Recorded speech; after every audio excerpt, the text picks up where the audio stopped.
Hello प्यारे बच्चों, मैं भागवत सर। आज हम देखेंगे द सेंटेंस टाइप्स के तीसरे सेंटेंस को, जिसका नाम है इम्परेटिव सेंटेंस, जिसे कहते हैं आदेश सूचक वाक्य। आदेश सूचक वाक्य के विषय में जानकारी यहाँ लेने से पहले हम कुछ तथ्यों और कुछ पॉइंट्स को पढ़ते हैं और ध्यान देंगे उसमें कि आदेश सूचक वाक्य के क्या रूल, क्या नियम है। तो पहला पॉइंट है मेरा, ऐसे वाक्यों का प्रयोग आज्ञा देने या प्रार्थना के भाव से किया जाता है। तो इस तरह के जो सेंटेंस हैं, ये हम किसी को कमांड करें या फिर प्रे करें, उसकी रिक्वेस्ट करें उसकी, इसके लिए जो है ऐसे का प्रयोग किया जाए। दूसरे पॉइंट में देखिए, इन वाक्यों को हम सब्जेक्ट का प्रयोग जरूरत के अनुसार वाक्य के पहले या वाक्य के बाद में कर सकते हैं। यानी सब्जेक्ट को आपको बताना है तो आप चाहें तो वाक्य से पहले सब्जेक्ट को या फिर वाक्य के बाद सब्जेक्ट रख करके इस सेंटेंस को आप बोल सकते हैं, लिख सकते हैं। तीसरा पॉइंट है, अधिकतर ऐसे वाक्यों में सब्जेक्ट का प्रयोग नहीं किया जाता। अधिकतर ऐसे वाक्यों में सब्जेक्ट का प्रयोग नहीं किया जाता। क्यों नहीं किया जाता? क्योंकि ऐसे प्रकार के जो सेंटेंस है वो हम फेस टू फेस बोलते हैं। फेस टू फेस का मतलब ऐसा हो गया कि वर्तमान में उसी समय बोलते हैं जब वो व्यक्ति सामने है। जैसे हमने तुमसे कहा बैठ जाओ, तो तुम सामने हो तो हमने कहा बैठ जाओ।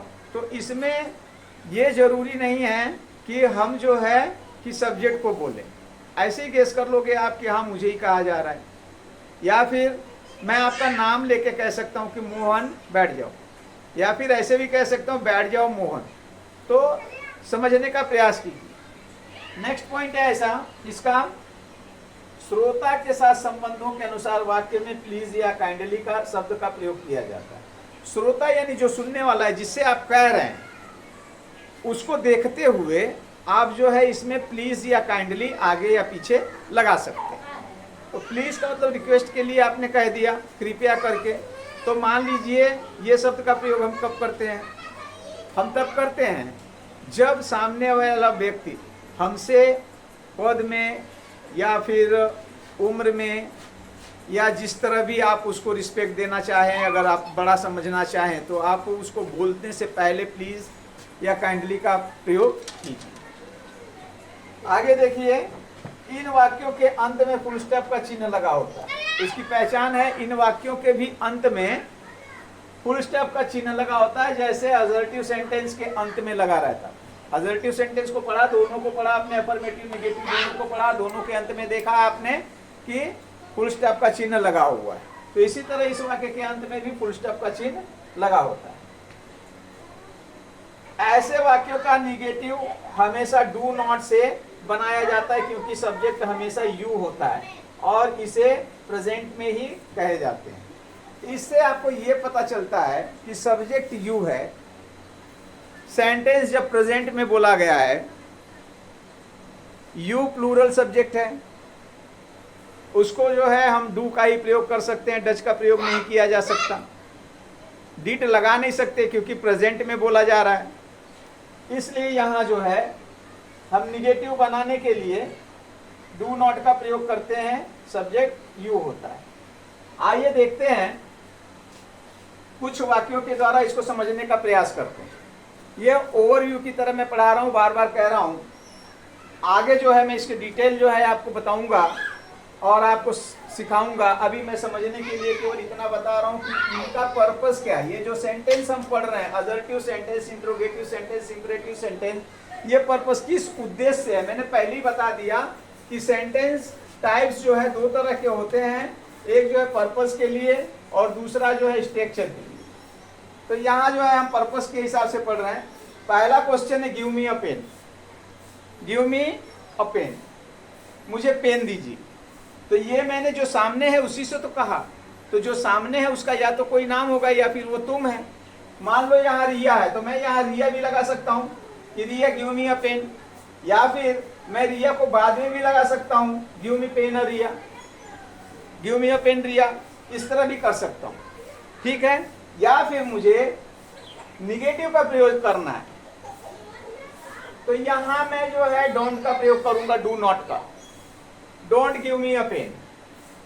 आशा करता हूं कि आपको समझ में आ रहा होगा, समझाने का प्रयास कर रहा हूं, हिंदी भाषा में मैं सारा कुछ लिख रहा हूं और जो है समझाने का प्रयास कर रहा हूं आपको।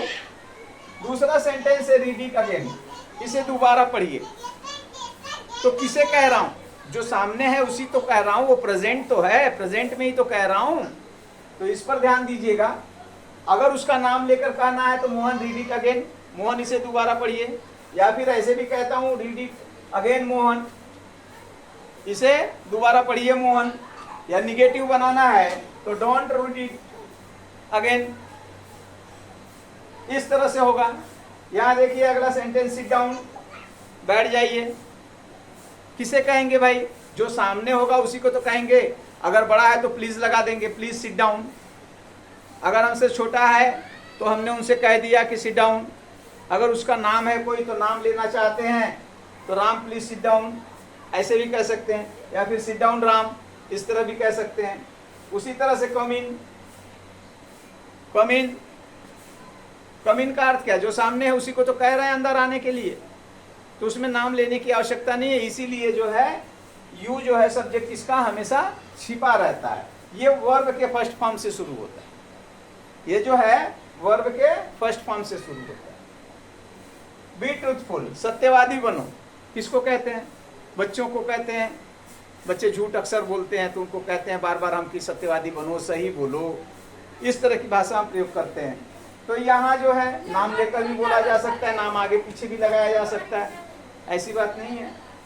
Like share and subscribe this video, मैंने कहा कि like share and subscribe this video, इस वीडियो को लाइक शेयर और सब्सक्राइब कीजिए। तो किससे कह रहा हूँ? आप ही लोगों से तो कह रहा हूँ।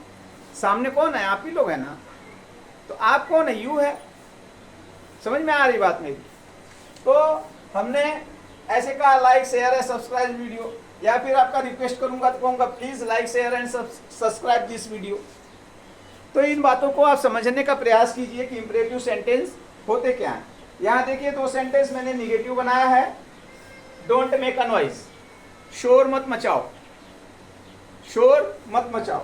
तो यहाँ किससे कह रहा हूँ? आपसे कह रहा हूँ। और सामने जो है वो कौन है? यू है, प्रेजेंट की बात है। यू प्लूरल है, सब्जेक्ट कैसा है हमारा? प्लूरल सब्जेक्ट है, इसके लिए डू नॉट का ही प्रयोग करेंगे। सेम उसी तरह से डोंट राइट अ लेटर, पत्र मत लिखो। किससे कह रहा हूं भाई? जो सामने बैठा है लिखने जा रहा था उसी को तो मना कर रहा हूं, डोंट राइट अ लेटर। तो इस बात को समझने का प्रयास कीजिए कि इंपरेटिव सेंटेंस होते क्या है। इंपरेटिव सेंटेंस इतने प्रबल सेंटेंस होते हैं कि आपको स्पोकन में इसकी काफी जरूरत पड़ती है। इसलिए इसको जो है हमेशा आप रिपीट करिए और पढ़ करके समझने का प्रयास कीजिए कि हाँ इसको किस तरह से हम अपने वाक्य में प्रयोग करें। Thank you, have a nice day.